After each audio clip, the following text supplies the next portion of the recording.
એમાં શંકા નથી. માટે આપણે બંને એમને શરણે જઈએ એટલે બધી આપણી ઈચ્છા કામના પૂરી થશે.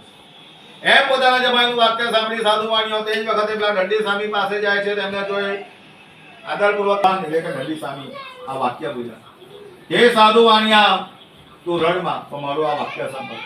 તે મારી પૂજા તો છોડી દીધી છે, તેથી દુષ્ટ બુદ્ધિ વાળા તે મારું અપમાન કરી વારંવાર મોટું દુઃખ પ્રાપ્ત કર્યું છે.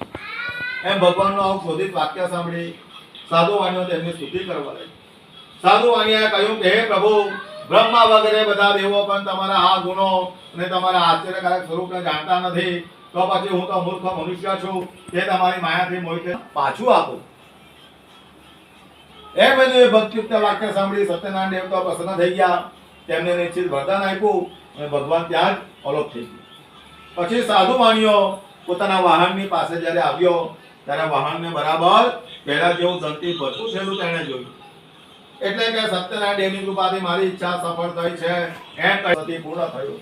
અને પાછું તેણે બરાબર વાહનને કાળજીથી તૈયાર કરી પોતાના ગામ તરફ જવા પાછો નીકળી પડ્યો.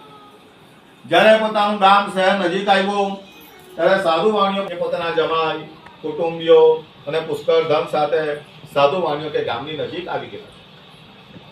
એમ પેલા સૈનિકના મુખથી અને પોતાની કન્યાને જણાવ્યું કે હું તારા પિતા સાધુના દર્શન કરવા જાઉં છું અને તું પણ જલ્દી આવજે.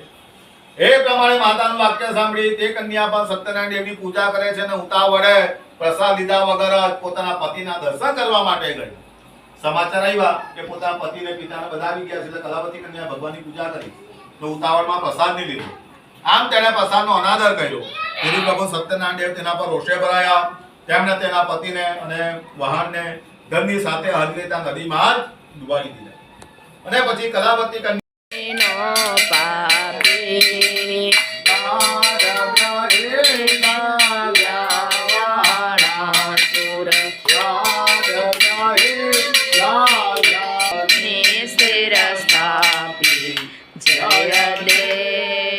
જય દેવ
ब्रह्मणे परमात्मने नमः आवाय देवता ब्रह्म मध्यम पानीयम समर्पयामि ह्रीं प्राणाय नमः स्वाहा ह्रीं अपनाय नमः स्वाहा ह्रीं ज्ञानाय नमः स्वाहा ह्रीं उदानाय नमः स्वाहा ह्रीं समनाय नमः स्वाहा ह्रीं ब्रह्मणे परमात्मने नमः आवाय देवता ब्रह्म उपासनं हस्त प्रक्षालनं